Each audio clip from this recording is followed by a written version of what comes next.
Today is Monday, January 25th, 2021. Coming up on Roland Martin Unfiltered, the House soon will deliver their impeachment documents to the state Senate for the impeachment of Donald. Will go live to Capitol Hill when that happens. Retired General Lloyd Austin has been officially in as the first black Secretary of Defense. We'll show you that as well. Also today, the White House announced they are fast-tracking the placing of Harriet Tubman on the $20 bill. Also, there are black women on the House Democratic leadership team. We'll talk to woman Brenda Long about that issue. Plus, National Association of Black Journalists called firing of two top CBS executives after an explosive story in the Los Angeles Times dealing with racism and misogyny. Talk with the reporter for the LA Times who broke that story. An own ad agency is suing another agency for $100 million over a $4 billion Army ad contract.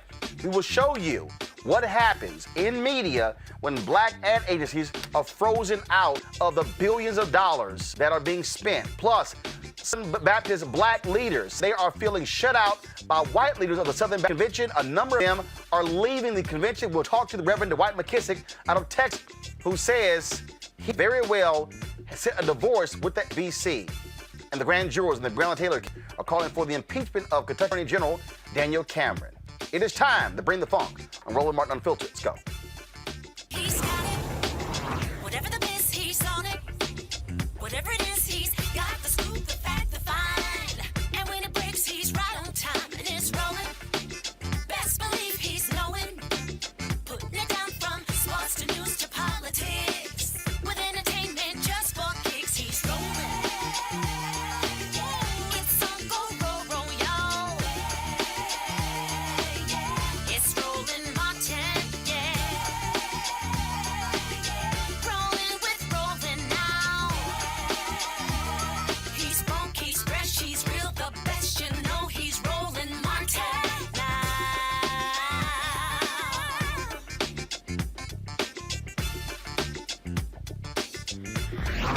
Martin.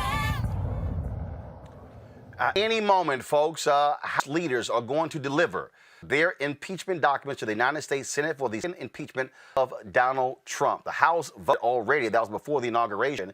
But on today, they're going to deliver those papers to the United States Senate, and that impeachment trial is going to begin on February 8th. We were going to talk to Congresswoman Brenda Long about another issue. We will talk with her about that issue, the lack of black women among the House Democratic Leadership Conference. Let's go to her right now. She, of course, is Congresswoman out of Michigan. Congresswoman, I got to ask you about this here. You have all these Republicans who are saying, oh, if y'all want to unify the country, we shouldn't do this. We should not go down the impeachment. But what Donald Trump did, he must be held accountable, not solely because of him, but to also send a message to any future president that if you incite an insurrection against the United States, you are going to be held accountable. I want everyone to know what the President of the United States did was construct and organize an army and directed them to attack our government. In any other scenario, that's treasonous. In any other scenario, but in the reality, that was domestic terrorism. When we take our oath of office, we said to protect and uphold the Constitution against foreign and domestic terrorism. And that's what we saw. We must uphold our oath of office. This is not acceptable. I don't care if he was on his way out the door or on his way to California. This must be held accountable in due process. And I am 100% in support of doing the process that meets the crime. And what he did was criminal. Well, then, of course, you have those Republicans who say, no, that's a little too much. We support our deal leader. And frankly, you cannot convince me that if any other group, if a group of black activists storm the U.S. Capitol, 10,000 folks, that these people will be saying, go easy. It's okay. You really shouldn't do this because we should be unified. No, they want to make excuses for all of these MAGA folks. That's what they want to do. They're attempting to do that, but I am so glad that there are some members of Congress who still have the conviction of the oath of office that they took. We cannot let history write that we allowed a man, even though he had the title of President of the United States, to conduct an insurgence on our Capitol against our government And what's so ironic, the Republicans who are standing up, he sent people in to get the vice president. He sent people in to go against the Republicans that were not giving him what he wanted. We cannot sit here and act as if, oh, you're going to divide the country. My goodness.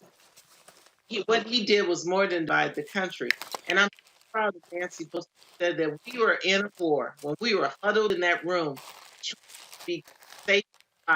She said, we've been in war and we will not allow them to win. We're going to go back to, we're going to do our job.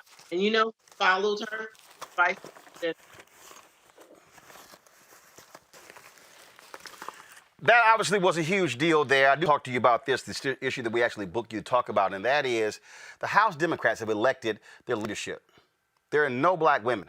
I'm sorry, you don't have Democrats in charge without the power of black women voters. What is the CBC saying or doing about this? So what's the reality is since 1977, 44 years ago, was the last time a black woman was elected to leadership in our caucus. And the election was for Shirley Chisholm. So think about that. In 44 years, and it hasn't been that black women haven't run. Every cycle, there's a black woman on the ballot. But when the votes are taken, the black woman never rises to the success of winning an election. And I stood before them and said, there's a time when you have to take a look at yourself in the mirror and ask the question, there is no black woman that is deserving of leadership. We must step up and do the right thing. And I applaud Nancy Pelosi because she has at various times appointed black women to positions of leadership. But had she not done that, we would have no one. So what are the actual positions? What are the actual positions here? We're talking about obviously Speaker of the House. We're talking about Majority Leader. We're talking about the whip position, head of the House Democratic Caucus. For folks who don't know, how many slots are there when it comes to the House Democrat Leadership Conference? There's about 10 of them, 12 of them. So you have people who represent us in the media. They're called the DPCC. You have the 5 terms or less representative, which is what I was running for. You have the caucus chair. You have the Democratic vice chair. You have the leadership that represents us in the DNC. And these positions all come up for positions of leadership. So Terry Sewell, who is just a brilliant mind, has ran and didn't make it. The woman who now is doing the impeachment, she's an impeachment manager, and that is the amazing Plaskett, the representative from the Virgin Islands. We had, my goodness, Barbara Lee ran.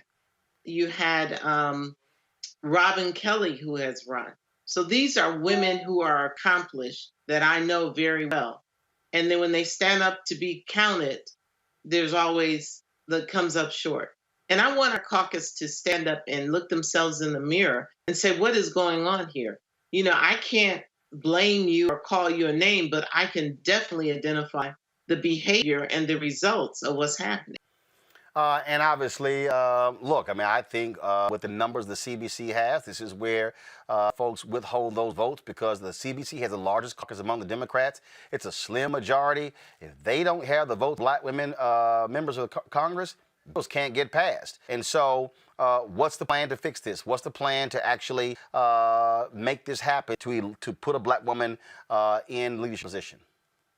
So we as the Black Caucus have talked, and the next round, when the next Congress comes, we're going to have a full court press to elect a black woman to be in leadership. And we are serious about this. And we don't need just the women. We need the black men, and we need all of us. We're so proud of King Jeffrey. We're proud of the other black men, our amazing leader for the Black Caucus in Clyburn. We have had who is a new member, and so we have black men who are being put into the position of leadership. We're saying now It's time for Black women. All right, Congresswoman Brenda Lawrence, we certainly appreciate it. Thank you so very much for joining us. Thank you. Thank you so much. And be blessed and stay safe. Absolutely. All right, folks, let's go to my panel to talk about this here. We're still waiting for those impeachment documents to be walked over to the United States. So let's go ahead. Joining me right now is Kelly Bethel, communication strategist.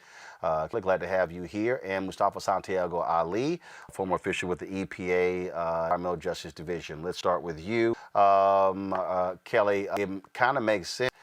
It ain't that hard to figure out how in the hell you have 10, 12 positions and there are no black women. Again, who is the backbone of the Democratic Party? Women. Who votes for Democrats at a higher rate than group? Black women. Who for President Joe Biden and Vice President Kamala Harris at a higher rate than any other group, Erica? Black women. Kind of makes sense. That's a representation among the House Leadership Conference.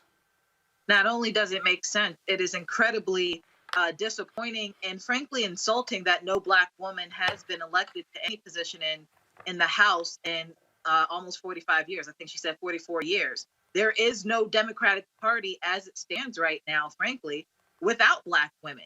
And this is just yet another example of the Democratic Party taking black women for granted. You cannot expect us to, quote unquote, fall in line and get with the agenda that is whatever the Democrat in the House want to do if you continuously exploit a black woman's power, expertise, loyalty, and most importantly, work ethic.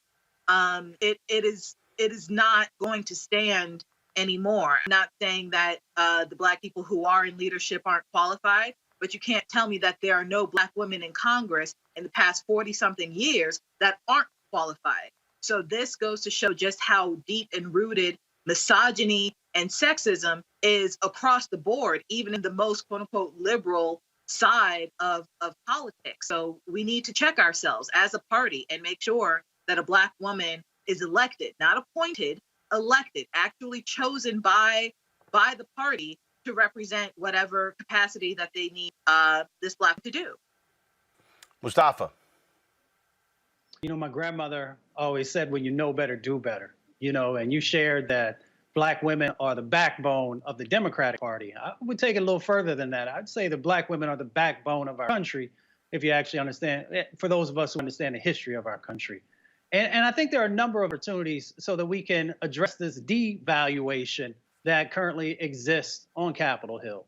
So not only in the voting of the current positions, but we can also make sure that we have a 21st century legislature that actually may need to create additional positions so that we can make sure that all the things that are needed to be handled are being handled with this new sets of opportunities and responsibilities that are coming forward.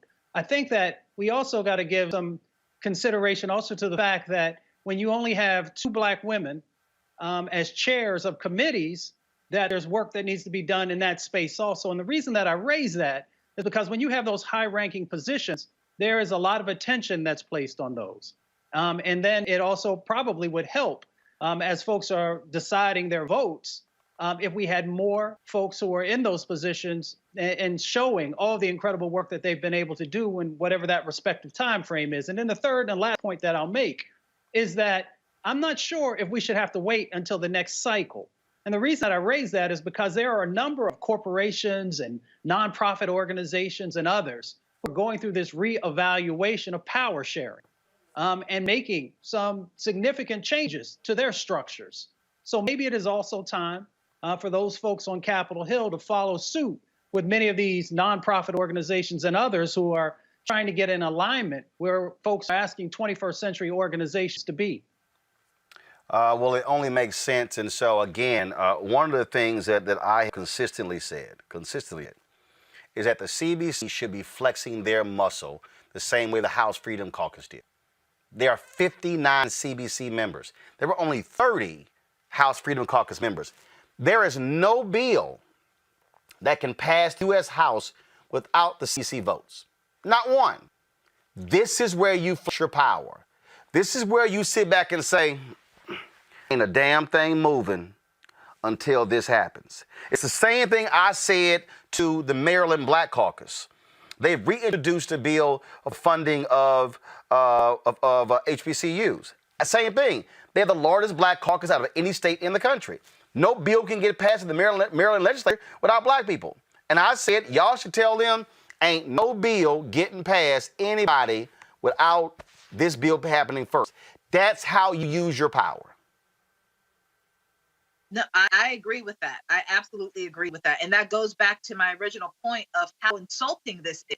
Because the CBC is so powerful, why haven't they gotten behind those black women who have run for these positions in the past 40-something odd years? This does not make sense. I understand that Hakeem Jeffries has a position, Jim Clyburn has a position, but once again, you cannot tell me that Barbara Lee is not qualified. You cannot tell me that Ayanna Pressley is not qualified, or any other black congresswoman in the past 40-something years is not qualified for any of these 12 positions. That does not make sense. And frankly, if somebody tries to justify it, it would simply be untrue. So you are absolutely right in your sentiment that we should vote as a block to make sure this happens, but also keep in mind that we got to get rid of the sexism involved in blocking black women from these positions in the first place.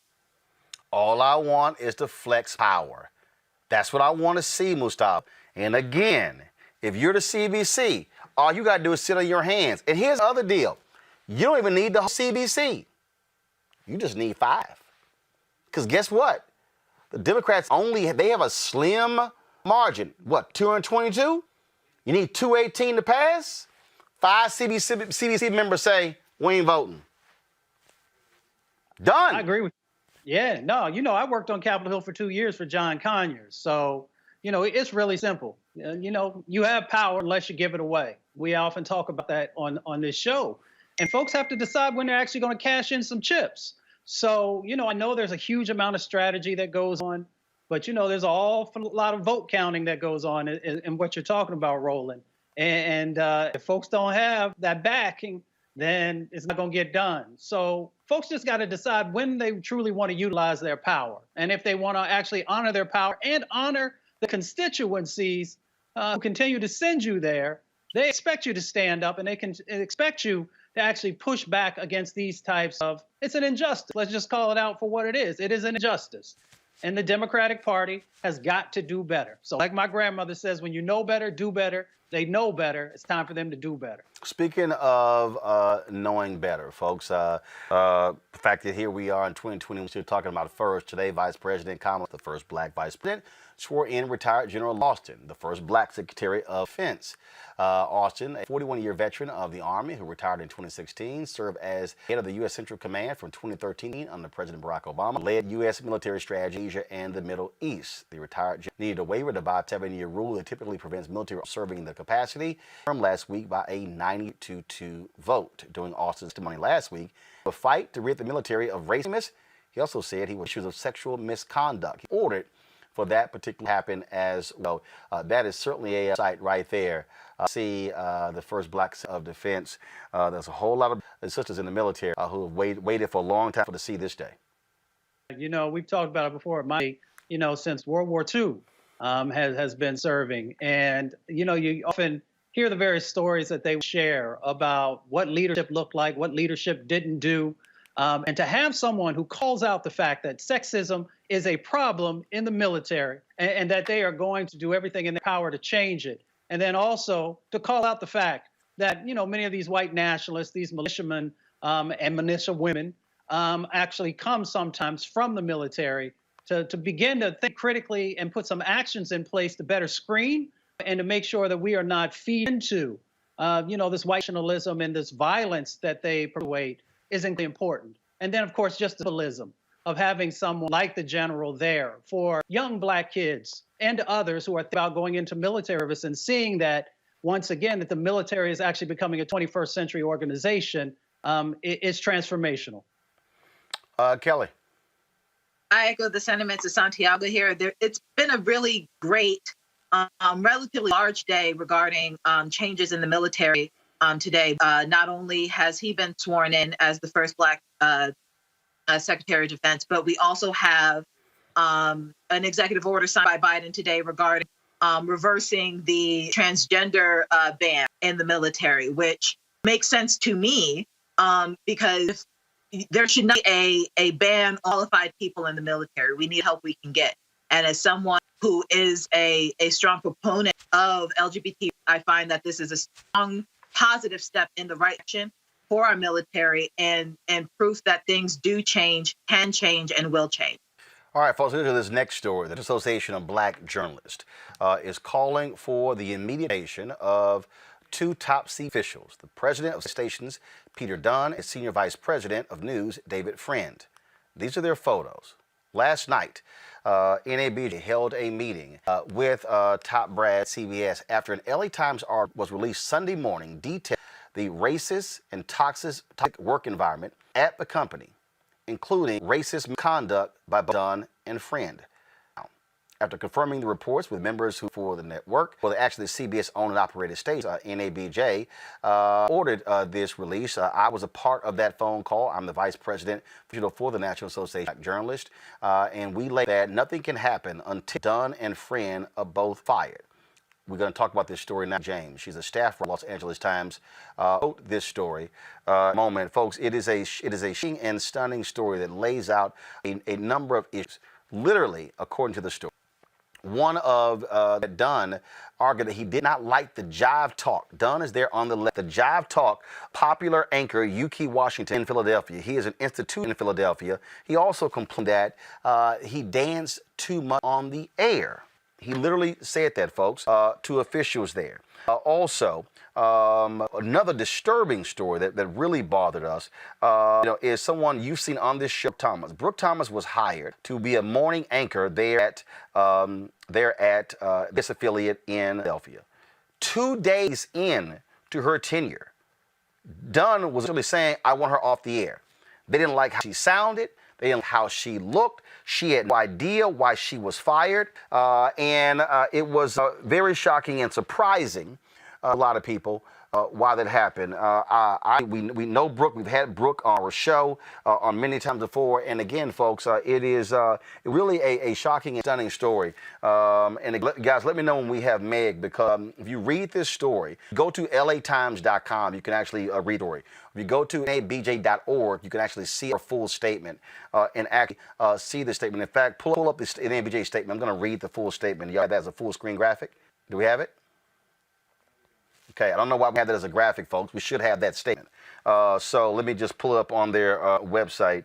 It's important for everybody out here because we understand how vital it is to have African Americans in particular positions. We understand what happens. But when you have managers, white managers, who are literally freezing out Africans, not just from appointments, but also from advancement, stunting their career growth, but they're doing. This is the statement here that we released. The National Association of Black Journalists met Sunday night with CBS officials regarding disturbing revelations and allegations from the LA Times about the racism and toxicity at the company. The CBS television stations, those stations, the leadership of Peter Dunn of CBS stations and David Friend, president of news and VP of news at WTV New York. Basis comments detailed story, as confirmed by CBS executives, is calling for the immediate term of Dunn and Friend. Issues raised in the story are confined to one TV station. NABJ and numerous CBS employees across the country has been made aware of motives and investigations. It's clear that there is a mass among CBS-operated stations, and in order for culture to be transformed, again with the fate of Dunn and Friend. The disturbing surface in Sunday's LA, multiple workplace concerns currently expressed has been brought to the AJ and to CBS in two meetings in the last 18 months. Many of these employees have told us that they are about their concerns of retaliation. Bosses, including Dunn and Friend. Participants in the Sunday included NABJ Executive Director, Vice President Ken Lemon, Vice President Digital of CBS Assets George Cheeks, CBS Television Network News and CBS TV Station Smalls, Executive Vice President Head Inclusion. NABJ President Dorothy Tucker has not been involved in these discussions with CBS because she is in the company, and NABJ board policies anyone from taking part about their own company. Cheeks and Small, at their external-led investigation and NABJ on board. Allegations that were in the story. We're going to talk with those in a second. But this was a quote here that came from Ken Lemon. First of all, this is NABJ. We understand. WCBS in New York has just one full male reporter hired, going more than 5 years without one. WCBS has just one male full-time. Mind y'all, this is New York City. where you have the largest group of any city in America. WC has just one black manager that was February. KYW Philadelphia repeatedly passed over employees and gave positions to other journalists. I have received phone calls from people across the country, and I've been told that there is not a single full-time black producer in Philadelphia. Philadelphia, y'all, not a single full-time black producer.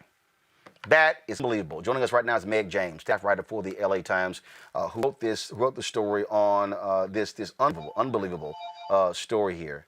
That is unbelievable. And so, Meg, you detailed in your story, and I've already said it, where Dunn made that called Yuki Washington just a jive guy, ridiculed dancing, how Dunn and Friend criticized the accent of Brooke Thomas, her work, 2 days into her new assignment.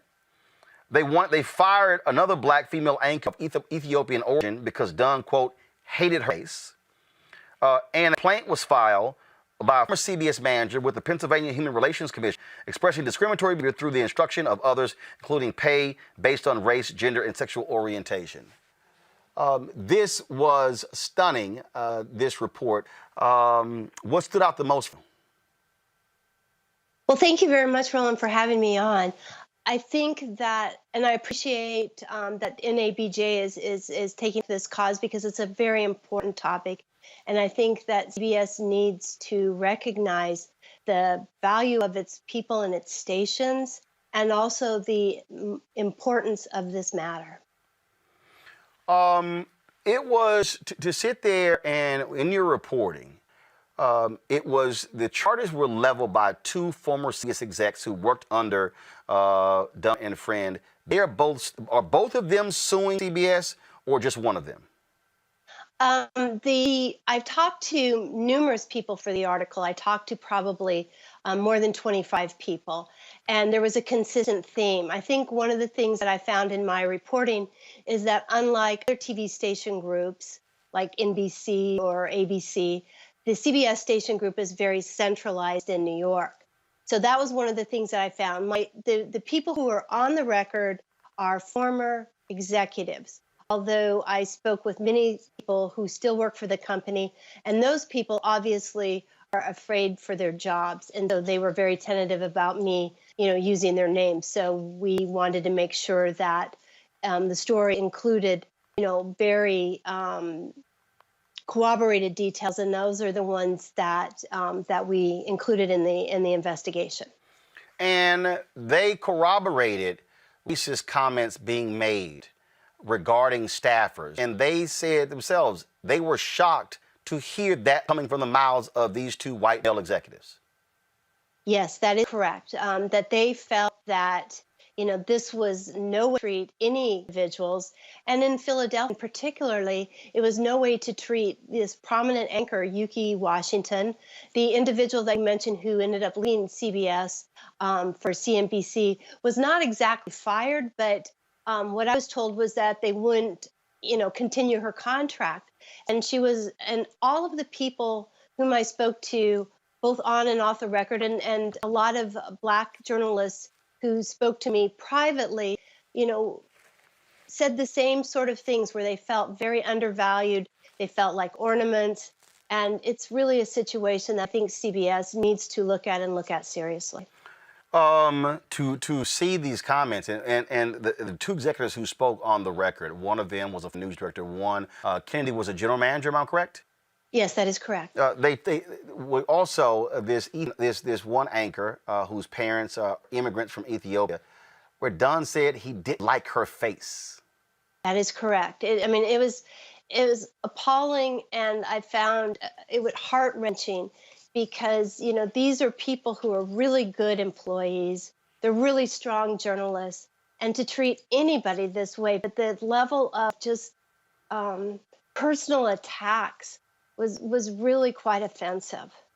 Another thing in the particular story that I thought was interesting, where the general manager, Kennedy, he arrived in Philadelphia, he said, we got a diversity problem. Not enough black people here. Then at one point, he had 2 blankers who were on the air. He gets called, and says, yeah, you do have a diversity problem. Essentially, what that executive is saying is, where are the white people? Mhm. No, that's true. And I think when the station manager, Brian Kennedy, who was one of the sources for my story, arrived at KYW in Philadelphia in 2015, he was struck that they had two white anchors from Little Rock, Arkansas. And Philadelphia is an area that has a lot of people who have lived there for decades. They grew up there, their parents lived there. And he felt that, they needed greater diversity. They needed on their air, but also they needed people from Philadelphia, and that was one of the things that he tried to do. So yes, I mean that was very like eye-opening for me to see why would a station in such a large market be underplaying its very prominent anchors. And Yuki Washington is one of probably the best asset that anchor has. And he had been on the morning newscast for 19 years until 2015 when this new station manager arrived. Now, subsequently, I mean, the station manager was fired by Peter Dunn in 2019, and that's a case that I'm sure will be playing out, in the weeks, months, and years to come. This is not the first time that CBS has a dish here with Reverend Jesse Jackson Sr. Was boycotting the CBS station WBBM in Chicago in 1986. That led to a major settlement. First of all, in 2000, the company settled an $8 million EEOC case brought against them. But the issue that CBS faces isn't just that of racism. Also, there's a lawsuit dealing with freelancers. And my understanding, I've talked to people, they reached out to us. More than 90 of those people, black brown, in that particular lawsuit. They have other suits dealing with issue of pay equity, how folks are being paid different salaries based upon race and based upon gender. And so when you combine all of these things, we're dealing with is a system-wide problem, where it's not just one station. It's not just Philadelphia. It's not just New York. My understanding, it is CBS-owned operating stations all across the country because these two completely control who gets hired in these local markets. Yes, and actually, my reporting found that there was a case in Dallas, an EEOC case, and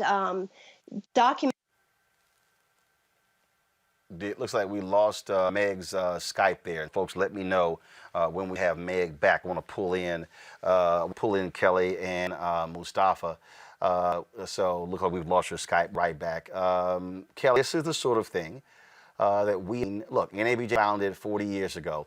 1975. We've seen this constantly, over and over and over, 45 years ago, constantly over and over. And this is the reality. We're talking about 2021 here, about what needs done. For folks who understand, George Cheeks, who runs all of CBS, is biracial. And so Smalls, who heads diversity and inclusion from CBS, African-American woman. We had a very active call with them last night, and we certainly want to see things change. But this is what people need to understand that black journalists face, where you can't say anything. If you sue, you are basically blackballed in the entire industry. So this goes back to what you've been saying on your show for as long as I can remember about us building our own networks, us building our own channels and making sure that we're in leadership and things like that. While we still need to do that, I'm not going to discredit that at all. We can't excuse others, such as CBS, from blatantly violating EEOC guidelines and blatantly violating anti-harassment policies and anti-discrimination policies and straight up being bigots in leadership. We cannot excuse that. But CBS has a history of this that spans decades. I mean, we can go as far back, even further, but from what I recall, even Oprah dealt with racism under CBS leadership when she was in Baltimore. And that was one of the many reasons why she went to Chicago. So this is not a new thing. This is not a within the past 5 years thing. CBS has a rooted, steeped history in racism and discrimination that needs to be rooted out. So reports like this and initiatives such as what's happening right now within CBS in terms of flipping over leadership and making sure that these people are fired, that's a great start. But it is clearly a culture within the network. It is a culture within the corporation that needs to be rooted out. And steps like this, hiring more diverse leadership, hiring more Black people in their roles, and making sure that people are seen. That's a step in the right direction, but we definitely need, it is a situation in which a culture needs to be extracted out of the corporation. We have Meg back. Meg, you were making a point before we got cut off. I apologize for that. It's all no, good. I said that this is a problem that CBS needs to take seriously. What was the, when you reached out to CBS, what was their reaction to your report? I think that CBS took the reporting very seriously. We reached out early last week and we told them the extent of the allegations that we had. They were very responsive. I got, I think, 4 statements from CBS over the course of the next few days. We asked them to challenge any of the reporting. We told them that most of the stuff that we were using all had corroboration. It was either in an email. There were, notes from one of my sources provided me. I got to see her contemporaneous notes. And then there were also, second witnesses, eyewitnesses to some of these things. You talked about this is what you wrote regarding Dunn describing Brooke Thomas. Quote, "It was just immediate screaming on the phone, not constructive criticism. Just venom and Cronin said. He screamed, 'Tell her to shut the soon F.' I was flabbergasted," said Cronin. From that conversation with Salmon, "I've missed that type of behavior in the workplace." Friend with an email also reviewed by the time. "Please tell her to shouting, stop talking in an accent, and stop sucking the air out of." Separately described messages from Dunn. According to Kennedy, several emails from Dunn began morning that week shortly after 4:30 in the newscast. Kennedy said each message, one word, unwatchable. Cronin and Kennedy were stunned. Anchors had been on 2 days. The Brooke Thomas example really broke my heart. This was a young woman who moved across the country to take a job at KYW. And then after 2 days, they decided they didn't want her. They kept her on the air for another 6 months because they needed to line up another anchor. But, here this poor young woman was working really hard. No one found anything about her reporting, about her on-air delivery. She seems to be a beautiful, poised young woman. And then she was, just fired that fall and only given the excuse that it didn't seem to be working out. And I found her treatment to be among the worst. Then, what was she supposed to do? Go to other employers? And then they would always ask, well, why did you get fired from CBS? So I feel like her example really broke my heart, that she was treated in such a horrible manner. Look, I agree. I know Brooke. I've talked to her on numerous occasions. We've had her on the show as well, and I know she's been trying to get a job in local news for the last 5 years and has not been able to do so. And I certainly hope that CBS makes amends with her, because what she's had to endure for the last 5 years across the country. My phone has been blowing up. I've been getting emails and tweets from people since our NABJ statement. Have you been getting emails and phone calls from CBS employees all across the country since your show got published at 5 a.m. on yesterday? Yes, sir, I have. I've gotten quite a few new CBS sources. A lot of people who want to tell me about their treatment in stations, including Los Angeles and New York and elsewhere. This reporting followed up a story that I did almost, I guess, a little bit more than a year ago, just talking about the CBS station culture. And I think that one of the things that I hope comes out of this is that CBS recognize how important the stations are to the company. It's their face in the community, and that they need to treat people with respect. It is certainly going to matter what happens next. We made it clear.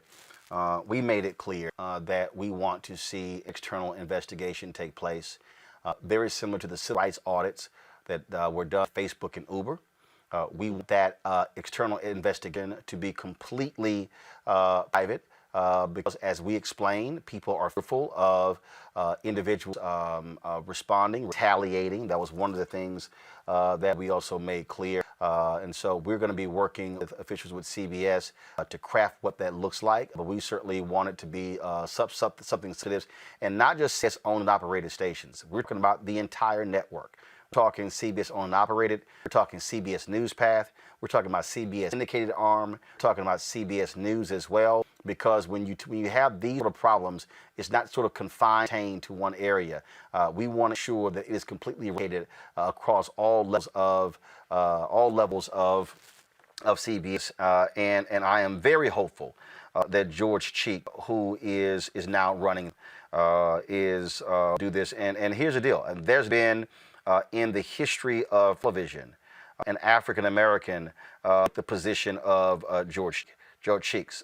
This photo that you guys ran there in the Los Angeles Times, and I think, again, based on the people who I talked to, he's been extremely receptive to making change. I'm certainly hoping that we're going to see some significant changes made at this. Thank you, Roland, for your work on this. And I would assume that you have some additional that are going to be coming up. So we'll be looking forward to those stories. And as I said, I'm sure with your own phone blown up, you're sort of plotting a whole list of other stories, because, again, this story does not end just with this. There's a lot more out there. And it'd be great to see it. And it'll be great to see these media reporters and these media sites pick up on this. Because I'll say this here, Meg. I think one of the other, this is my last point here, one of the other fundamental problems with this is that there's complicity. There's complicity among a lot of media writers who cover the media industry because they don't want to delve into this stuff. They'll deal with some other stuff, but they don't want to really delve into this stuff. And so your story is important because it is rare to see this amount of time and energy put into it, unless somebody made a comment on the air or something along those lines, because a lot of them are unwilling to touch issues of race. And I know some media folk are upset with me today. I tweeted out to Brian Stetler at CNN, Alex Weprin at Hollywood Reporter, others. I'm like, when are y'all going to at least retweet Meg's story? When are y'all going to at least retweet the NABJ statement? Well, I appreciate that. And I also appreciate my editors at the LA Times, who gave me about 3 months to pull together reporting that I'd been doing. And so I feel very grateful that they recognize the importance of this very important topic. So for everybody who's watching, this is, I've seen people, Megan, a lot of people, they tell me, man, why are you asking people to join your fan club, subscribe to your show? Y'all, this is why local journalism matters. This is why, because if Meg did not have 3 months to do this story, you would not see this comprehensive story. That's why it matters. And so if you're in Los Angeles, you can subscribe anywhere around the country, the world, to the LA Times. But this is why it matters for us to subscribe, because that allows reporters to be able to do these things. And so, Meg, great job. We look forward to more work. Thank you, Roland, and thank you for having me. All right, thank you very much. Let me go back to Mustafa and Kelly. Mustafa, I want to get thoughts on this. You heard what Meg had to say, and this is the kind of stuff that we talk all the time, that white journalists don't want to go. And I keep saying, yo, y'all love talking about, race with the Republican Party or something with a corporation. This happens in media. I said, and media is the last bastion, because it is media that shines a light on this stuff. And then if folks are unwilling to deal with race in media, you can't deal with race in corporate America, or race in politics, race in education, or anything else. It's extremely difficult for folks to put the mirror up to themselves or to their organizations, because often they're not going to like what they see. And often many of the stories or narratives that they're highlighting, as you said, with others, are playing out in own respective organizations. These hostile work environments are tied, to the sexism and racism that has deep, deep roots in the media. And the media is one of our most powerful things that happen inside of our lives, whether it's on radio or television or now digital. It frames the conversation. It talks about where we are or where we're not. And this is just critical, because when I was thinking about the sister who for 5 years now hasn't been able to get another job, this stuff plays out both mentally and physically on individuals, and it also sends messages to folks. So I'm glad that they're going to do this investigation, or I hope that they follow the recommendations that you all put forward for them to get serious about the investigation. And I'll just leave it with this. You know, if you once again, if you want to have a 21st century organization, you've got to have executives who are willing to go there. They won't go there. They got to go. Julian Malvo, I'll go to you. I've been actually, before I go to you, John, let's go to Capitol Hill. Breaking news. This is live video of the Democrats walking across the U.S. Capitol to deliver the impeachment documents to the United States Senate.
conduct of the trial, exhibit the article of impeachment to the Senate, and take all other actions necessary, which may include the following: employing legal, clerical, and other necessary assistance, and incurring such other expenses as may be necessary, paid from amounts available to the Committee on the Judiciary under applicable expense resolutions or from the applicable accounts of the House of Representatives.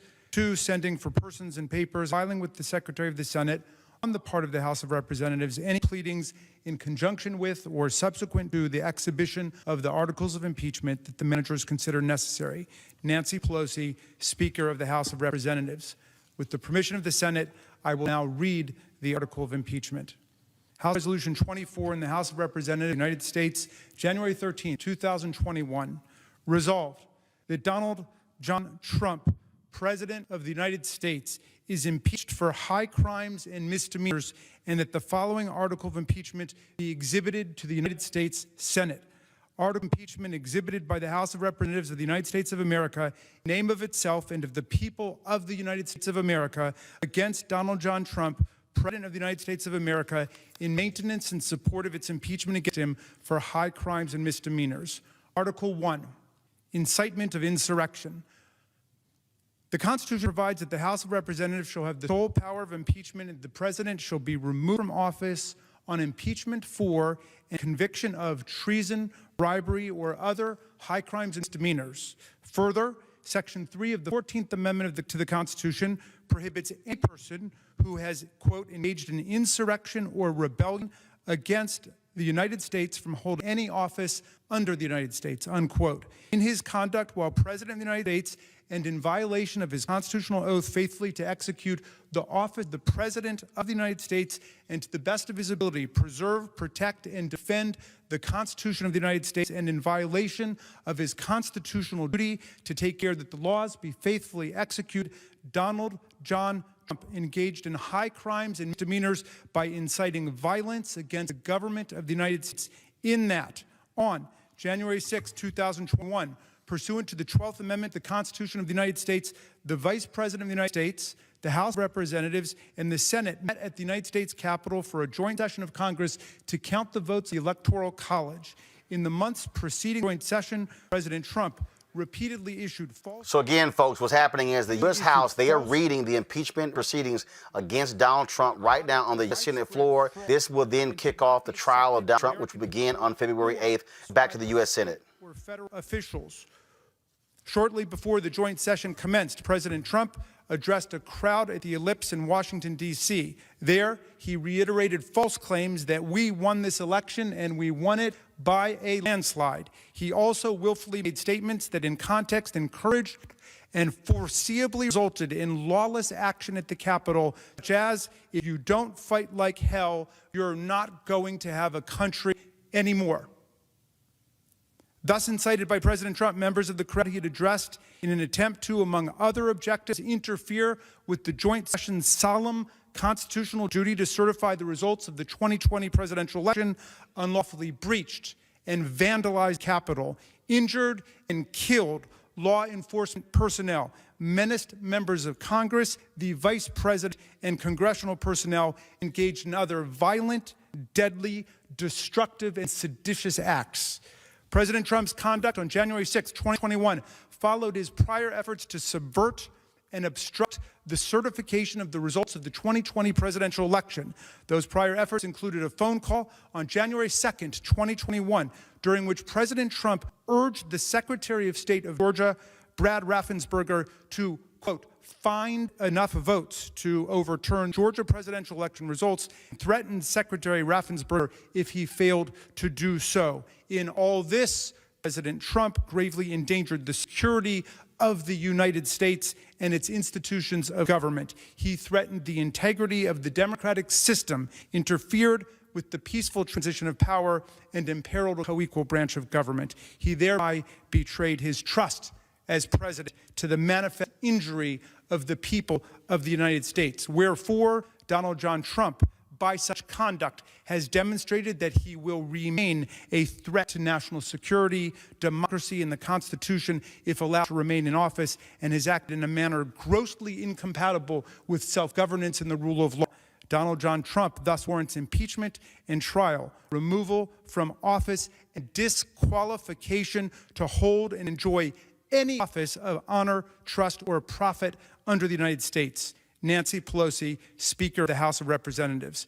Mr. President, that completes the exhibition of the article of impeachment against Donald John Trump, President of the United States. The managers request that the Senate take order for the trial. The managers now request leave to withdraw. Thank you, Mr. Raskin. And the Senate will duly notify the House of Representatives when it is ready to proceed without. Thank you.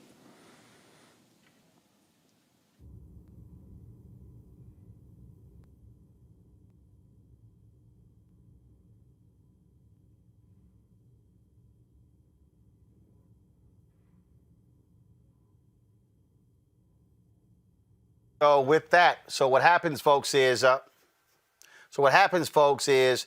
the House members, once they have done this here, they then are escorted out of the Senate chamber. And that's what is going on right now. They will return back to the House chamber. They have to get permission to come on the floor of the United States Senate, address the Senate. One of the reasons why you also see the camera switching there is because the camera that is in the U.S. House, that's also in the area there, the hallways of the Capitol, is different from the camera that's in the U.S. Senate. And so they really are operated as their own institutions. Let's go to our panel. We can keep that feed going. Let's bring in Mustafa first. Mustafa, first time in history you're likely going to have. History has been made. Never before in history has a president been impeached. The Senate trial is all about whether he gets convicted or acquitted. The question is, are you going to have 17 Republicans with the guts to stand up and convict Donald Trump? Well, that is the question to be answered. It is a historical moment, but it's a historical moment that we should not be in. And we should not be in it because folks had the opportunity, just 2 years ago, almost less than 2 years ago, to actually convict Donald Trump when he was impeached the first time. And there was a lot of complicit actions by folks who are in the Senate and not moving forward with that. So in my estimation, they have some responsibility. And of course, we know there are some senators who, it's being said may have played a role in the breaching of the Capitol. But even going before that, they had the opportunity to stop him, to not go along with all the foolishness that he was doing. And he has been attacking democracy almost from the first moment that he came down and, when he became the president. So they have some responsibility. The question is, have they evolved enough over the last couple of years to actually stand up and do the right thing? Julian. Mustafa, it's not the last couple of years. I mean, they've had a couple of weeks, really. All these people had to stay in under their desks. They saw what happened. And for them to not convict this man suggests that they think that that's okay. Yes, there was a previous impeachment from the House that the Senate did not uphold. But this right now, if they can say this is okay, what they're saying is that they are prepared to live in terror. Because what happened on January 6th was terrorism. There's no way around it. I am pleased, and J.B. Raskin gets my high props and my sympathy. In the middle of his own personal tragedy with his son's death, he has maintained absolute integrity, absolute focus, absolute professionalism. But at the same time, what have these other folks done? Marco Rubio goes on television and says he doesn't think this makes any sense. No, Marco, you don't make any sense. Others, Ted Cruz, they don't want to manage this, but they've got to manage this, and that's where we are right now. Yep. You have someone who has spit on the Constitution, and the few Republicans who stepped up, like Liz Cheney, Mitt Romney, they've said this is unacceptable. Why is it unacceptable for all of them? Kelly, again, we are seeing these. We're seeing the House members walk back to the U.S. House. If we can, let's switch to that shot as they have delivered the articles of impeachment to the United States Senate. The trial is going to commence on February 8th to give Donald Trump time to hire his own defense team. I mean, I don't know what their defense would be at this point, but I do applaud the House for delivering articles. because it's necessary. I know a lot of the critique on the other side, the Republican side, regarding this matter is that we need to unify the country. Trump's no longer president, et cetera, et cetera. But if we really want to unite the country, we need to unite on this matter, in the matter of him actually not doing his job, literally not doing his job, and inciting terrorism. He incited domestic terrorism, and he incited it against his vice president. So let's not forget, he told people to march up to the Capitol. And because Pence wasn't with cheating at that very moment, Donald Trump said, forget him too. And these people followed. We cannot have a president who is the highest office of man inciting terrorism. And that's exactly what he did. There is precedent for the Senate to continue this matter, even though he's no longer in office. So the argument that he's not even in office anymore doesn't matter. No, it does matter, especially since he only had one term, which means that he, unless they don't convict, he has the opportunity to run again. If we don't do anything about this, no. Well, actually, even if he is convicted, they still have a separate vote to him for running for office. And so even if he's convicted, that doesn't guarantee that he cannot run again. A lot of people have been saying that that's not the case. Mustafa, this is very simple. The question is, Republicans decide which side are y'all on. Are y'all on the side of insurrectionists, or y'all on the side of democracy? It's that simple. If they want to fully break the back of democracy, then don't do the right thing. Don't convict him. But if you truly believe in the oath that you took, if you truly believe in democracy, something you run around the country saying that you care about, and that others are not, are not patriots and all this other kind of stuff, your true colors are going to be shown. We're going to know if you're serious about our democracy or if you're not. All right, folks, got to go to a break. When we come back, a black ad agency helps a white ad agency lock down a $4 billion contract with this army. And that agency freezes this black agency out of participating and reaping the financial rewards. We'll talk with the owner, that black ad agency, next on Roland Martin Unfiltered. What still impacts and what creates change is when we mobilize. When we say we're not powerless, and if I get with you and you and you, and all of a sudden it's 10, then 20, then 100, then 500, then 2,000, then 5,000, all of a sudden you have mobilized people, that creates that voting power. And then when you throw somebody out, it catches their attention real quick. But not only just that, they have to know what it is that they're standing for. Because if you have friends that talks politics, then of course we're having a decent conversation and I'm being educated at the same time. But if my group of people are not talking about that, then I still don't know. So I can unite with you, and then I'm making sure that you have the voice, but what if you don't have the courage to speak? So you're still getting a group of people together that don't know how to do nothing. The sun rose over the White House 3.5 years ago. A tweet storm from Donald Trump overturned United States military policy by banning transgender Americans from serving in the armed forces, cutting distinguished careers short and weakening our readiness. I, Joseph Robinette Biden Jr., do solemnly swear. The discrimination ends today. President Joe Biden is restoring the right to serve for all Americans, regardless of gender identity. He's restoring the Pentagon's policy that it's in America's best interest to recruit and retain the best troops in our defense. Once again, Americans who put on the uniform can serve without fear of discrimination or dismissal just because of who they are. And America will continue to have the strongest and finest fighting force on the planet, based on each service member's capability. Period. Respect for service to country, something this president knows in his heart. Folks, the Hero Group, a black-owned creative and digital innovation studio, has filed a multi-dollar lawsuit in Illinois' Northern District against marketing company DDB, alleging DDB expected Hero to win a year $4 billion Army contract. The breach of contract lawsuit states that DDB, which is owned by Omnicom Group, one of the world's largest advertising holding companies, apparently did not compensate Hero Group for 2 years' worth of work, nor allowing them to participate in reaping the rewards of the contract. The company's CEO, Joe Anthony, wants larger ad agencies like DDB to stop swindling smaller minority companies out of millions of dollars. Joe joins us right now on Roland Martin Unfiltered. Joe, glad to have you here.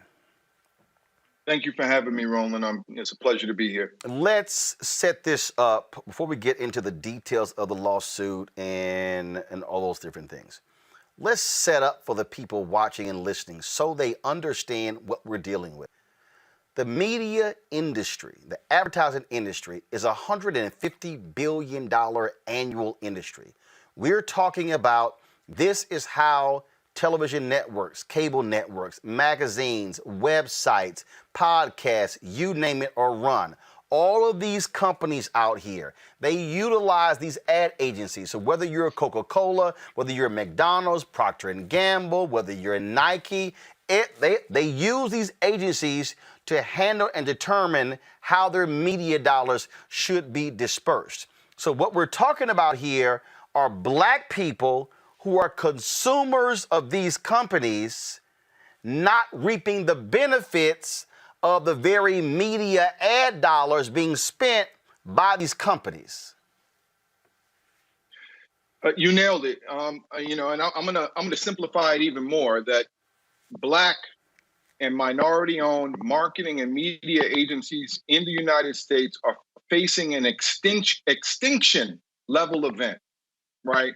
There is a systematic effort that is being put in place by these big agencies to diminish us, to utilize our ideas, our access, our culture, the color of our skin, to satisfy specific quotas in which they're mandated to win these contracts, just to then circumvent that criteria and discard us like trash. And we are then left with the decision to engage in a very expensive legal battle under the potential fear of being ostracized and blacklisted by an industry that is not even entertaining us anymore, or to just sit back and take it and hope that at some point they're going to throw us some crumbs off the table, right? And this is resulting in a significant loss of revenue to Black-owned publishers, radio stations, digital media companies, to ad agencies like mine, who literally actually can add value to these campaigns in a way that can optimize, the marketing and recruiting strategies that institutions like the U.S. Army, so desperately need when it comes to trying to recruit, men and women of color, right, who over-index in recruitment, but unfortunately we under-index in the amount of investment that's being made through these agencies who are bestowed with too much power to appropriate the funds to small businesses in a way that allows us to make a meaningful impact on the business and then be able to employ people of color and then reinvest in our communities in a way that creates jobs and builds wealth for these economic, and filling that economic inequality gap that we so need and everybody keeps talking about in Washington. But there's still a lot of these improprieties that are happening at the federal and at the prime contractor level with these big agencies that unfortunately are resulting in the money not trickling down to where it's supposed to be. So let me help the folks who are watching. This is what I have been telling y'all for the longest. I have been saying for more than a decade, I fear the extinction of black media. Why did I say that? Because if we're being frozen out of the advertising dollars, there is no business. What I said to people is that it's the game. Joe, perfect example. When we went after last year, Young and Rubicam control the media dollars for the U.S. Census. They had a process. We filled in the process, went to their portal, filled it out in April. Never heard from them. We get down to the last month and a half, I'm like, what the hell? I start putting ass on blast. They then called the black ad agency, Carol H. Williams, saying, oh my God, what's going on? And she says, y'all never responded to him. Now, Carol H. Williams, they know who I am. Yeah. It helps that my wife's aunt is Carol H. Williams. But they knew me without that being the relationship. And so, Carol H. Williams would have ensured that Roland Martin Unfiltered received advertising dollars for the census. Young and Rubicam, we don't know who the hell Roland Martin is. They didn't care. Congressman Stephen Horsford told me on this show that YNR told him, we are not going to spend any money with any newspaper with a circulation 50,000 or less. Right there, you have eliminated 99% of all black newspapers in America. So for the people at home, they have to understand, you're spending your dollars as a consumer. The media dollars are not coming back to media companies. And so then people, Joe, ask, well, Roland, why can't you have reporters going here? Why can't you afford this? Why can't you afford to be able to send folks on Air Force One with the president? Easy. Because if we do not have the media advertising dollars, we cannot build capacity. Capacity means staff. Capacity means bigger studios. Capacity means a larger company and employing more people. The writing's on the wall. And, you know, all you have to do is look around, you know, and see our media platforms that we've patronized and have been part of our lives for generations continue to go out of business and deteriorate. Right now, there's probably a handful of Black-owned media publications that are still in business, struggling to stay alive. These big media buying agencies, they don't understand what local and community journalism means. It's too much of a headache for them to engage each individual publisher and execute a insertion order versus just pressing one button with a national newspaper and being able to so-called get the same reach. But what they're not getting is that community impact, the penetration, the authenticity, the trust that comes from local media. In exchange, they don't want to do the work. And then they're not even bestowing companies like Carol H. Williams with the ability to subsidize their apathy or their desire not to do the work, right? So how do you want it? Okay, you want to reach this community. You don't want to spend money with the media partners that actually have the equity and the access. And then you don't want to empower agencies that will do the heavy lifting for you if you don't want to do the work. And so, you know, I'm amazed by this, where it's like, what do you want us to do? How can we then, to your point, reinvest in our business to get this scale that then qualifies at the level where it warrants your attention? And so let's talk about what happened with you. You spent 2 years working with DDB to land this Army contract. These agencies love these big contracts. A 10-year, $4 billion contract, that's $400 million a year. That's business locked up. And one of the things that people don't realize, Joe, is that, and I knew this before, but I really learned it with the YNR. YNR is up here. They then give the contract, they basically take their money off the top and then give it to the company down here that they also own. The company here, I think, was Wavemaker. The company here then gives the digital piece to a company they own. They give the broadcast piece to a company they own. And they give the print piece to a company they own. So, hell, they getting 3 bites at the same apple.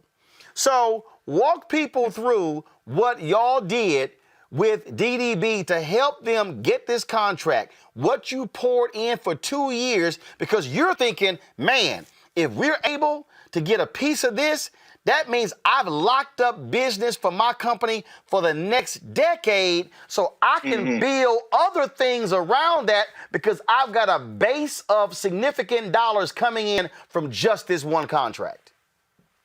Well, I'll take you back a little further because it's important to give you context that I actually in 2002 was awarded a piece of the U.S. Army contract through the agency that had it at the time, which was Leo Burnett, right? And Leo Burnett was actually a company that valued their diverse supplier partners and gave them a seat at the table. All right. When Leo Burnett lost the contract, I was one of the only small business partners to move over to McCann Erickson, and I worked with them on the business for a few years before they found a way to get rid of me because of the same reasons you articulated, their desire to really kind of find ways to keep the money in-house. But when I knew that the contract was coming up for review again, and given my experience, I knew that I would probably be a hot commodity to specific big agencies that were looking to tap into prior experienced partners. So I reached out to DDB because I found out that they were actually going to bid for the contract, and I offered my services. In January of 2017, I was invited to Chicago and asked to participate and team with them on the pursuit of this contract, which resulted in me executing a what they call a teaming agreement with DDB, which explicitly outlined specific expectations that each one of us would receive should we win the business based upon our relative investments. So I participated in a series of ideation sessions, strategic sessions. I brought to bear my full experience, my background, my understanding of obviously the target segments that they wanted to make sure my expertise, that they were able to tap into my expertise for. And parts of my contribution were utilized in their pitch materials when they actually presented live to the U.S. Army. Now, because this was such a highly contested account, it took almost 2 years for the business to be awarded. So throughout that time, I continued to provide counsel and insight and my overarching expertise and understanding of the Army culture and some of the political aspects that govern these contracts to make them feel or educate them more on the process, right? So basically, for people to understand, you are a secret weapon. Well, not secret, but you are a secret weapon for DDB. You're the guy with so much insight. They're sitting here like, man, they're tapping into your deep knowledge on this contract and how to land it. And so that's like if you're a prosecutor, you get a star witness. You're like, yo, case closed. Yeah, well, yeah, exactly. I mean, that's why we've gone ahead and filed the suit, because we feel that very confident that any judge that looks at this is going to realize it's the typical bait and switch, right? Let's bring in the small guy. Let's milk him for his insights. Let's promise him the world. And then once we get it, let's pull the rug out from underneath them and find a way to get him out the door. So you have emails, text messages, correspondence. This is 2 years. You've got a body of evidence showing the work that Hero did to land the contract.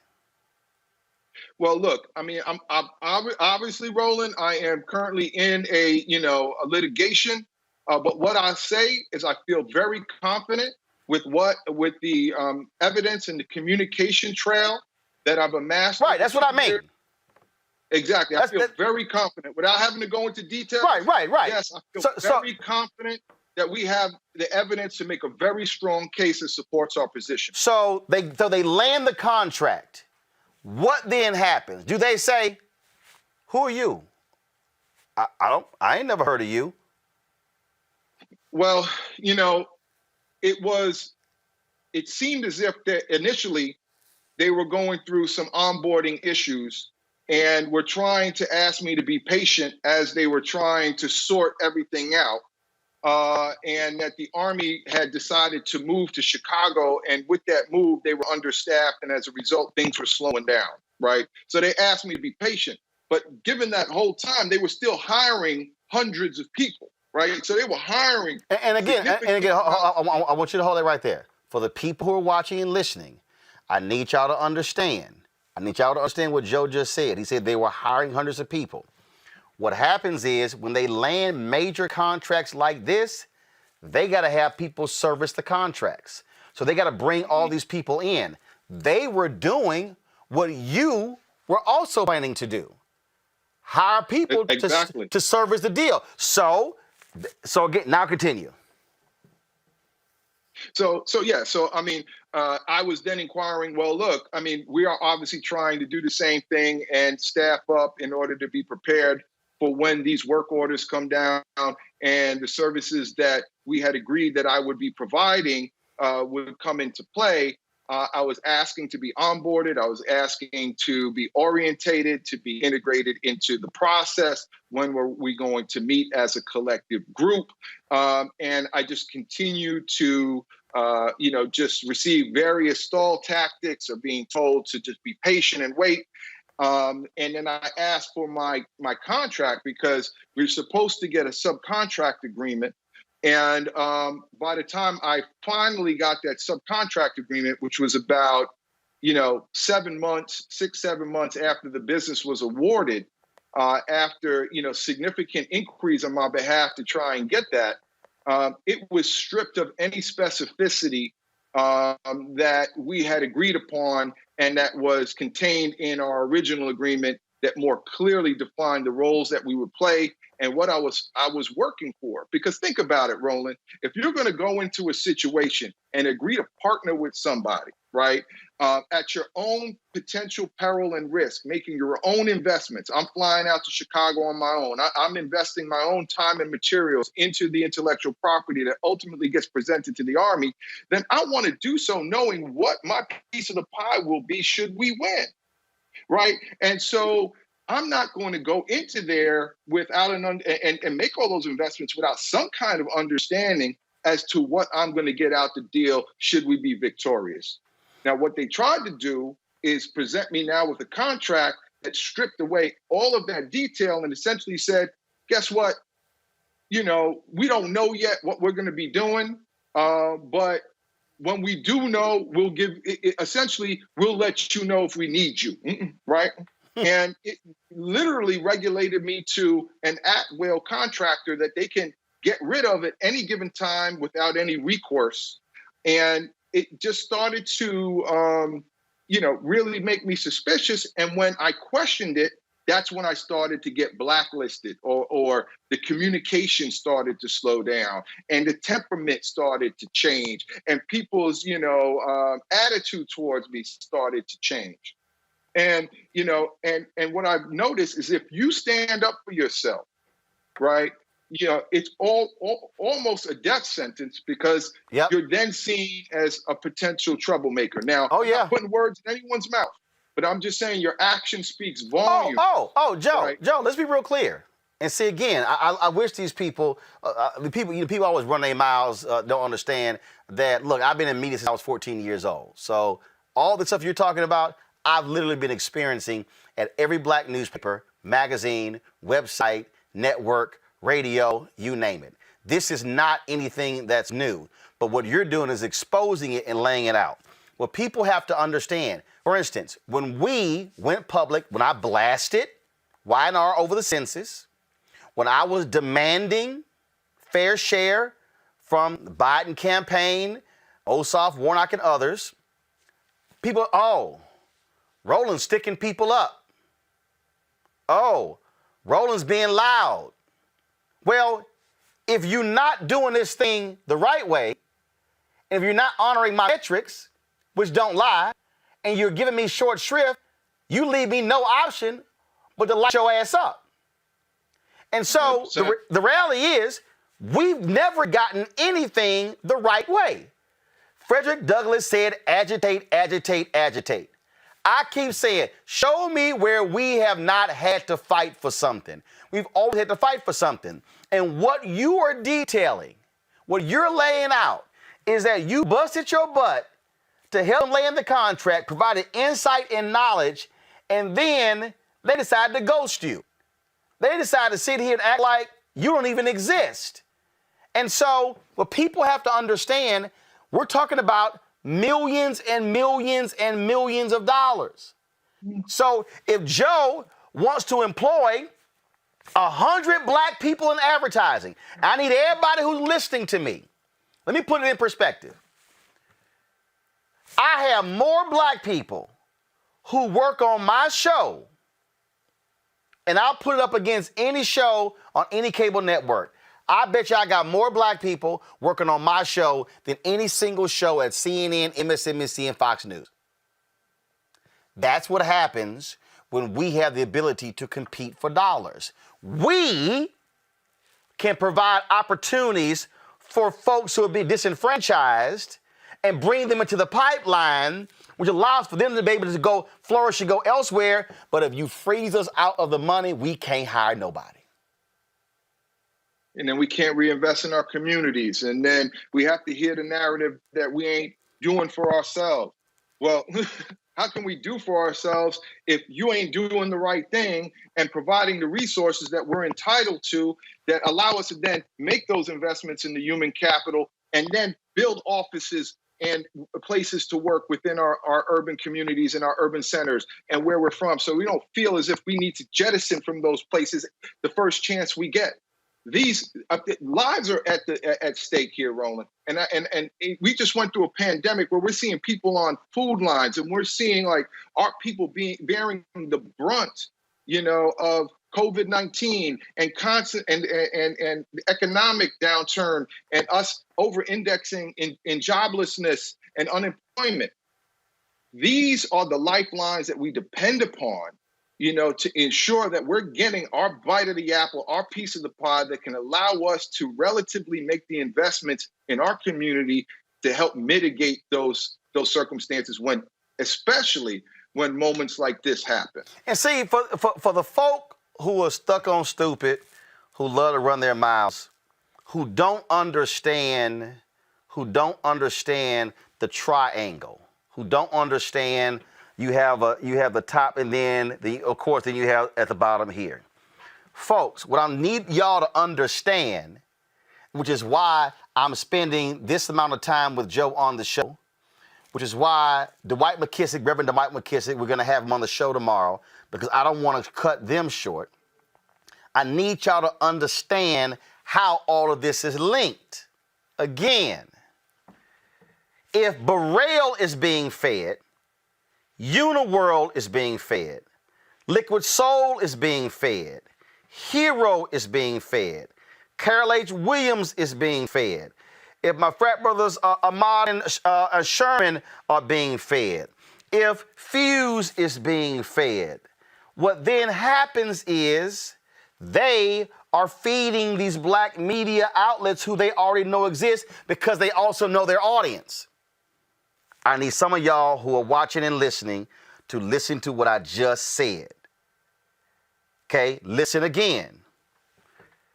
What white ad agencies say is, oh, we don't need to give Roland no money.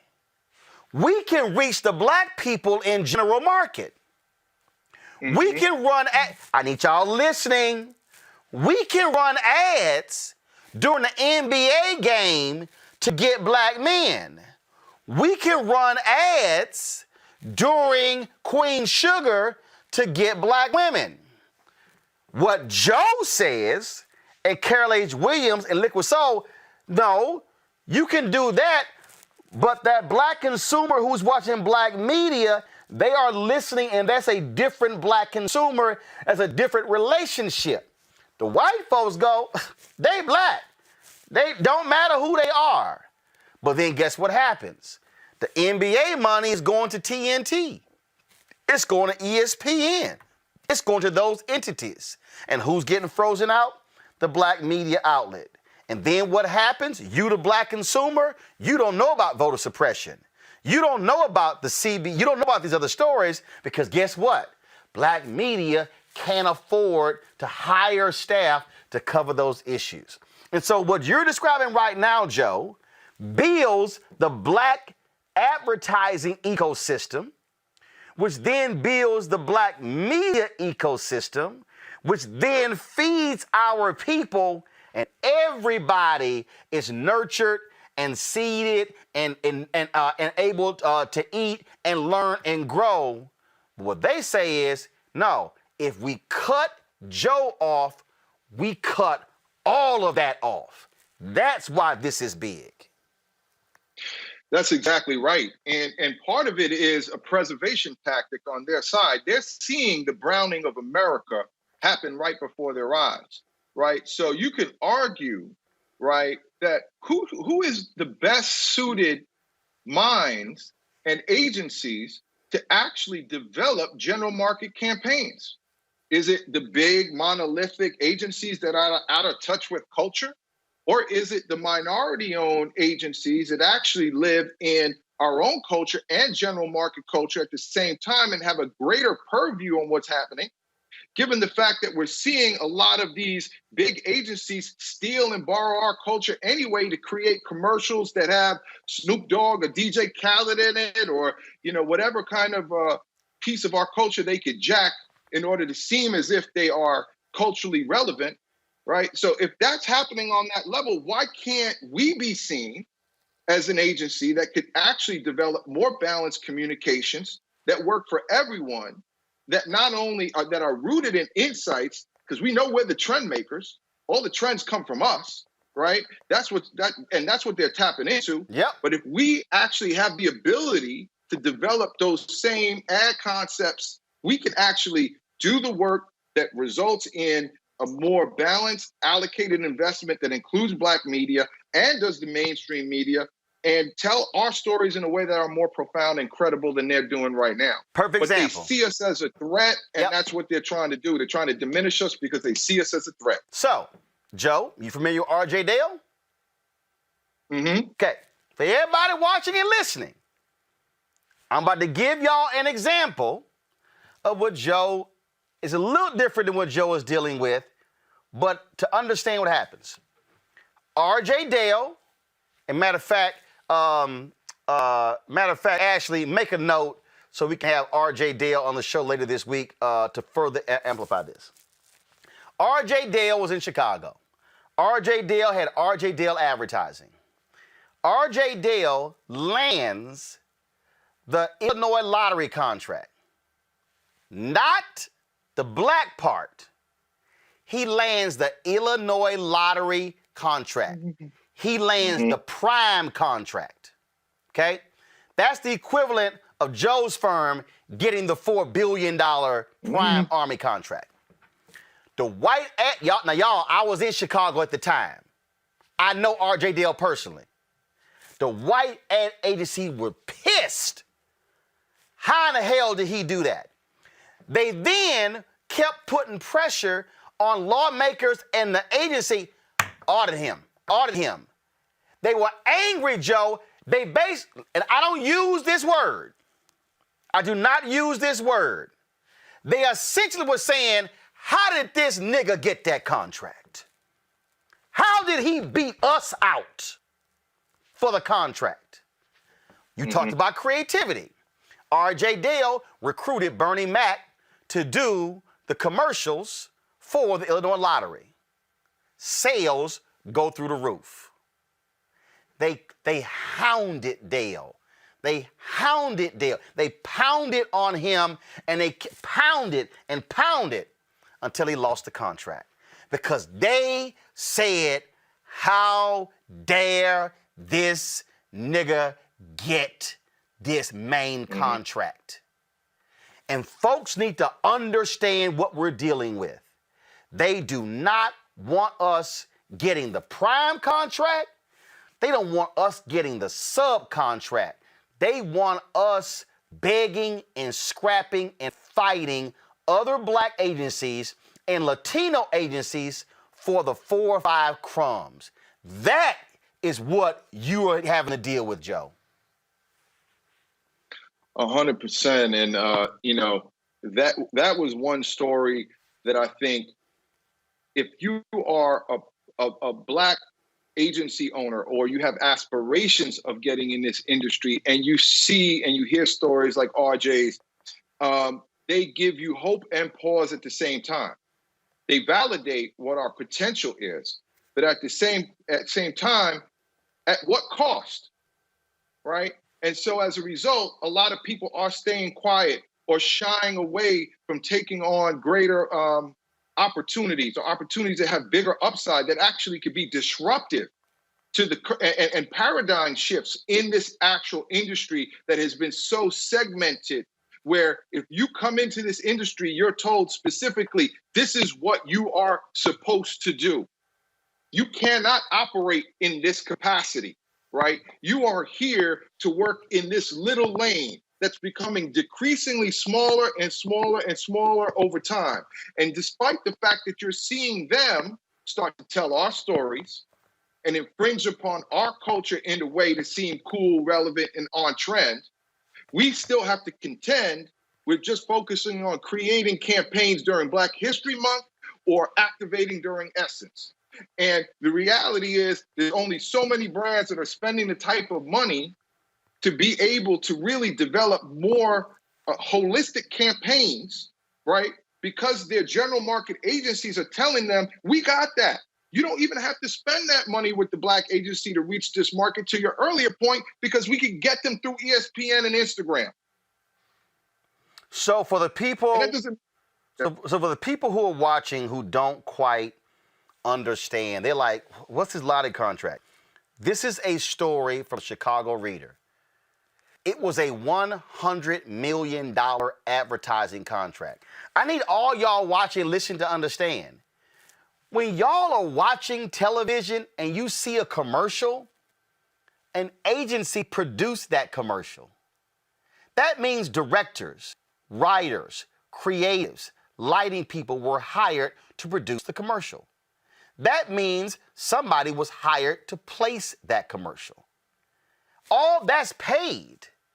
When you see a newspaper ad, a magazine ad, when you see a banner ad on a website, when you see a pop-up ad comment, there's a company that got paid to place those ads in those media platforms. And in this story right here, RJ Dale says that he didn't feel lucky getting this contract. There were low commission rates, sky-high legal fees from state audits. Quote, quite honestly, it damn near put us out of business. Mm-hmm. But, go back to the iPad. During its 5-year contract term, revenue from the lottery increased by $190 million. Folks, this, when we talk about systemic racism, and we talk about how the pressure is brought to bear against Black entrepreneurs who, to keep them broke, to keep them begging, that's what we're talking about with RJ Dale, and that's what we're talking about right here. Joe, they don't want you to be a $500 million agency. They don't want you to be a $1 billion agency because they know we, Black folks, we had to do stuff with no money. So a whole bunch of Black directors didn't want to do Selma. I can't do that $25 million. Ava DuVernay said, hell, I can. Look how Ava took making Selma and what she's parlayed it into. That's what we're talking about here. They don't want to see Hero become as big as DDB or Young and Rubicam, because they know if we can keep controlling the dollars, then we control the whole media landscape. And that's why we need legislative change at the federal level, right? Because what's happening right now, especially with government contracts, look, we need a reckoning to happen within this industry overall, and we need brands to take greater stock of themselves and their supplier and procurement practices. They cannot just say when they have a review, let's just invite white big agencies. They have to open it up. Right, and we have to hold them accountable as well. So hold on right there. You and I know what review means. For people who don't know, explain to them when a company says we're putting our business up for review. This is a very important point, right? So every so often a brand, whether it be a McDonald's or a Procter & Gamble or Mercedes-Benz, they have advertising service contracts that they actually put up for bid so that companies like mine and Carol H and other bigger agencies can go out there and compete for, right? And every year there's series of contracts that are up for bid or up for review that we can actually try and get them to invite us to actually participate in so that we have a chance of winning it. So when the Army went up for review, that's when DDB and myself got involved in trying to pursue the contract because they were actually putting it up for bid. And so we just got a couple of minutes left. If everybody understand, this is not going to be a one and done. This is an issue that before Joe even filed a lawsuit, I've been committed to. Y'all have been hearing me talk about this. Y'all been hearing me lay the groundwork for this. You heard me also say, I put this on Instagram, in 2021, we ain't sitting here looking for crumbs. What did my man Leslie say playing Sam Cooke? He said, damn the pie, I want the recipe. What we're dealing with here is this here. If we don't fight this fight right now, you're not going to have black-owned media. You're not going to have 100%. black-owned ad agencies, which means black people, listen to me clearly, and there are white people. I got a letter from a guy, 70-year-old gay guy, who sent me a contribution. There are white people who watch my show. I have white staffers. Let's be real clear. If this continues, there will be no Roland Martin Unfiltered in the future. There will be no Essence. There will be no Revived Ebony. There will be no Blavity. There will be no Griot. You cannot survive in media without advertising dollars. All y'all people on YouTube and Facebook saying we can go create this here. I told y'all when Congresswoman Val Demings was on here, when we were discussing her media ownership resolution, it means nothing to own something if you can't eat. And advertising dollars is the backbone of the media industry. Joe, what has been the response that you have gotten from other black agencies or black people in the industry or even black people who work at these brands who work with these agencies? It's been a humbling experience. You know, I obviously when you make a decision like I did, you know, historically you could be put out there on an island because everybody's scared that if they raise their hand in support of you, that they were actually going to be ostracized or blacklisted or, you know, ghosted out the game. And but on the contrary, you know, the support has been incredible.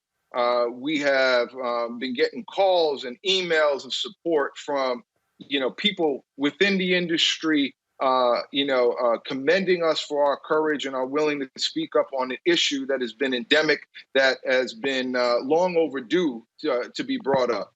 And so we are extremely excited by the outcry of support that we're getting.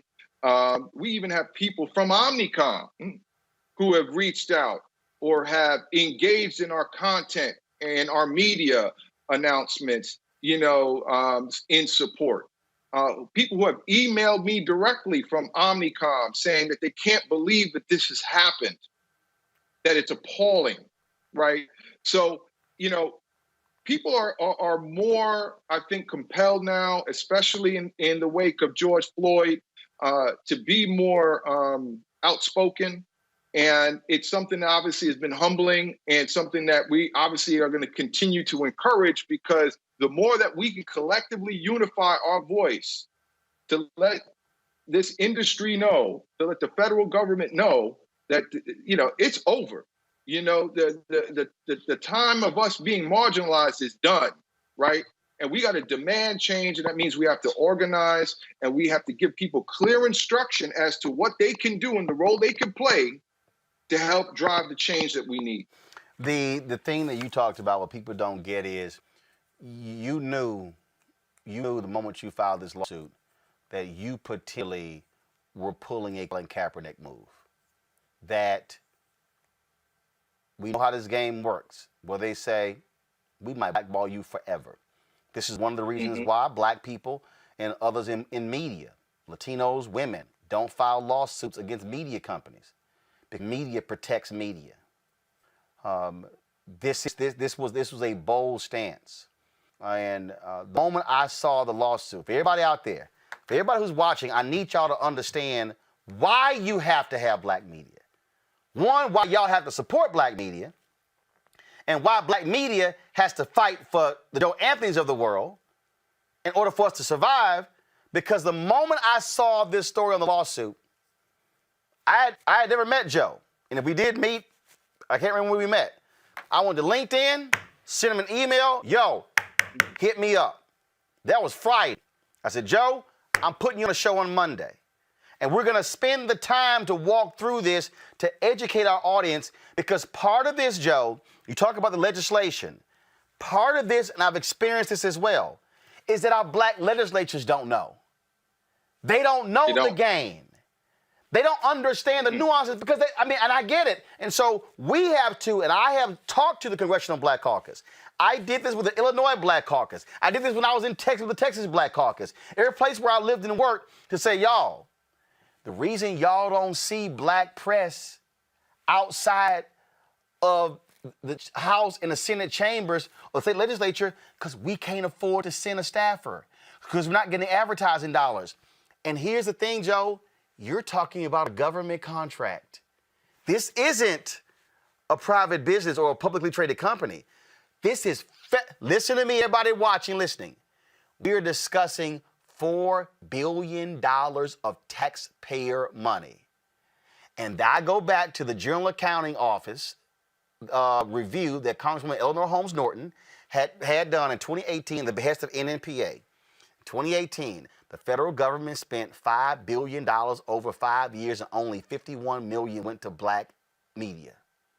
So everybody listening, when DDB cuts out Joe Anthony and Hero, $400 million a year for them, $4 billion over 10 years. Then they cut out Joe. Joe firm doesn't grow. He can't drive money to black media. That's your money. This is taxpayer money that black people are not benefiting from. Joe, final comment. And I can't. Yeah, and I can't hire your daughters. I can't hire your sons. I can't create career trajectories to develop the next Roland Martins or the next Joe Anthonys or the next leader in the black communications and marketing industry. So this is not just about right now, it's about our future, right?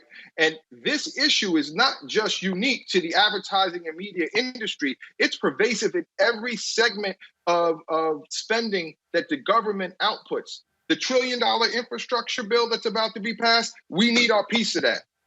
You know, the $500 billion that is given to Boeing to build jets, we need our piece of that. The $5 billion that was paid to Pfizer and Moderna to buy vaccines directly for them, we need our piece of that. So essentially what's happening right now is, because these legislators don't know, it's going unchecked. And as a result, billions of dollars of money that's supposed to go into the black and brown community, right, to create businesses that ultimately create jobs, wealth, and can be redistributed to other businesses, specifically, in this case, black media, all of that stuff is going by the wayside. What does that mean? We still got to continue to struggle to find our place, despite the fact we continue to see these individuals exploit our culture, leverage our ideas, our creativity to go and win awards and make billions of dollars. It has to stop, and everyone has to stand up and play their part. Folks, this is why this show matters. Black-owned media matters. Black-owned agencies matter. This is why when I ask y'all to support this show, a lot of y'all watch us on YouTube and Facebook for free. But understand, when I ask you for $50 for over the course of a year, $4.19 a month, 13 cents a day, it is because what you're doing is you're actually funding this. Some of y'all have been commenting, well, why wasn't they get paid? Y'all need to understand, when you're going after a contract, They don't pay you when you're going after a contract. You get paid when you land the contract. It's called making an investment. Same thing. When I'm going after an advertising client, nobody's paying me to travel somewhere to pitch, paying me to put the materials together. My investment is in trying to land that contract. And so that's what Joe's company was doing. That's what we do as well. And so when I'm asking folks to join our Bring the Funk fan club, it is to provide us with the capital for us to go out here and wage war and fight for folks like Joe. Because we're going to take this segment and we're going to push this thing out on all social media platforms to inform our people. Let me be real clear, and there's no disrespect to anybody black at the other networks. Don Lemon not going to talk to Joe for 45 minutes. Joanne Reed not going to have Joe on for 45 minutes. Lawrence O'Donnell not going to do it. Harris Faulkner and Fox not going to do it. Charles Payne and Fox Business not going to do it. We have got to have our own platforms where, like the first Black newspaper Freedom's Journal said on March 16, 1827, we wish to plead our own cause. Too long have others spoke for us. Joe, we appreciate it. Keep us abreast of what's going on. We're going to keep pushing this thing. And let us know what you want our audience to do. What, from a public pressure standpoint, do we need to be tagging DDB on Twitter and tagging DDB on Instagram and Facebook? If so, we game. Absolutely. I mean, everyone's got to play their part right now, like you said. And DDB, the U.S. Army, all of them should be hashtag and tag on a respective post that really communicates your sentiment and how you feel about the matter. Again, this is your money, y'all. You know, it's not just money that's coming to me. It's money that comes through me and then gets reinvested in the community. So we need to take a community stance and utilize our voices and our platforms. So, you know, please use your Twitter, contact your local congressman, let the apprise them of the situation, how you feel, speak to your local recruiters, you know, and everyone else in your community, you know, that is connected to this, and let them know how you feel. So absolutely, Roland. All right, Joe Anthony, I appreciate it, brother. We're definitely going to have you back, and we'll stay on top of this story. Thank you, sir. Thank you very much. Appreciate it. I need folks to understand something right now, and this is the final comment that I'm making on Joe. And I just want y'all to understand what I'm laying out. Just real simple. Right now, you have nearly 7,000 people who are watching right now. Those 7,000 people chose to become members of our Bring the Funk Club. If those 7,000 say, here's $50, and I want y'all to give it directly to us, then that's $350,000. That's a third of where we are for the entire year. Mustafa, we have to apply pressure, black public pressure, in order to let DDB and the Army know that we see what y'all are doing to Joe and Hero, and we are going to stand for it. If Black Twitter, if 1.2 million people can watch a versus battle between Keisha Cole and Ashanti, imagine what can happen if we mobilize those forces to let DDB know, the Army know, we are not going to stand for this. I agree. It is the way that we actually make systemic change happen, structural change happen. So we have to put the pressure on the corporate side, but we also have to put, as you said, pressure on the Army.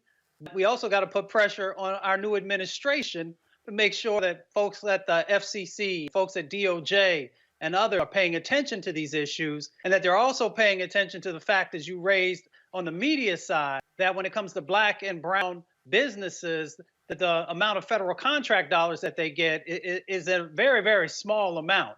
And I'll just leave the last part, that everybody who's watching the show should also go and take a look at Title VI of the Civil Rights Law, which says that federal dollars cannot be utilized to discriminate. And since those federal dollars came from the Army over to DBB, and then a brother was frozen out, there may be some ramifications also through Title VI of the Civil Rights Act or others to be able to address this. So that power has to be focused on these individuals who, when they see these dollars, these contracts being taken away, that they know they can no longer play this game. The thing that people don't understand, Leon, and I was trying to lay the groundwork, all of these things are linked.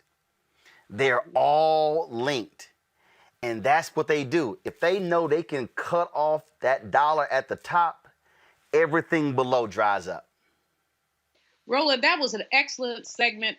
It was really important to lift that up because, as you say, if you cut it off at the top, everything dries up. More importantly than that, the economic impact of freezing Black companies out of federal contracting, which are our dollars contracting. The economic impact of that is to put us at the periphery.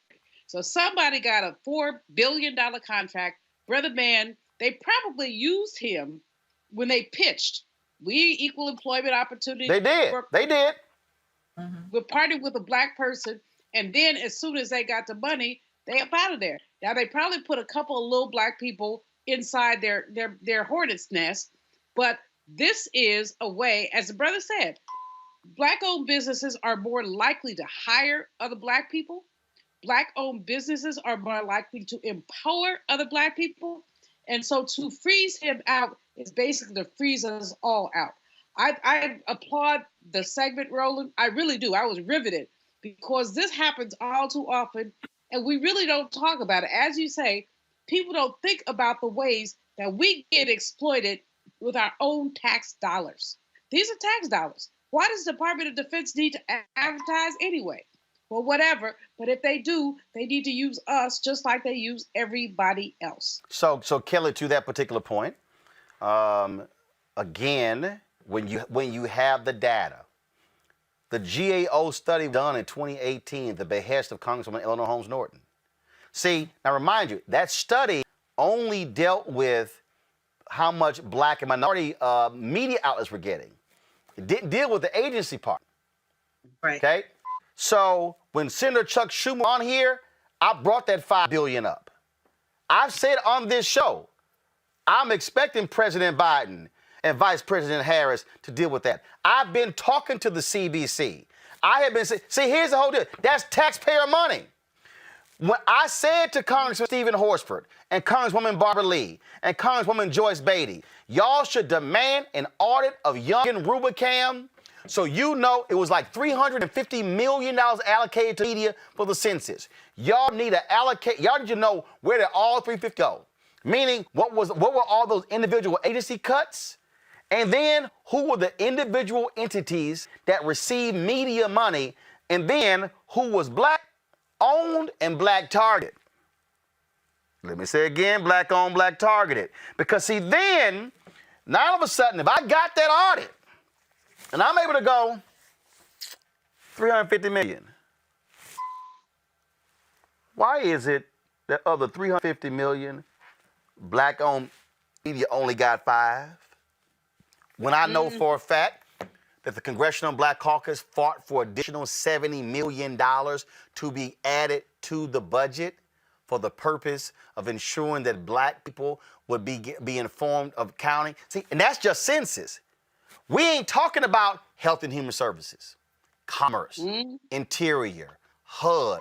I can go on and on. These white agencies have all of those contracts on lock, and they're locking us out.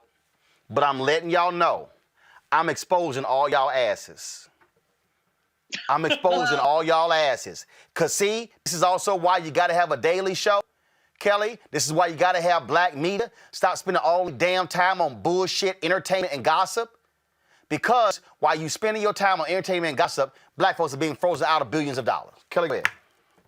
No, you said a lot there, and I agree with every bit of it. I actually had the report of Eleanor Holmes Norton's report pulled up, but more importantly, the Biden-Harris administration has already committed to ensuring government spending is actually going towards Black-owned media companies. So that has been part of their Build Back Better plan. Where?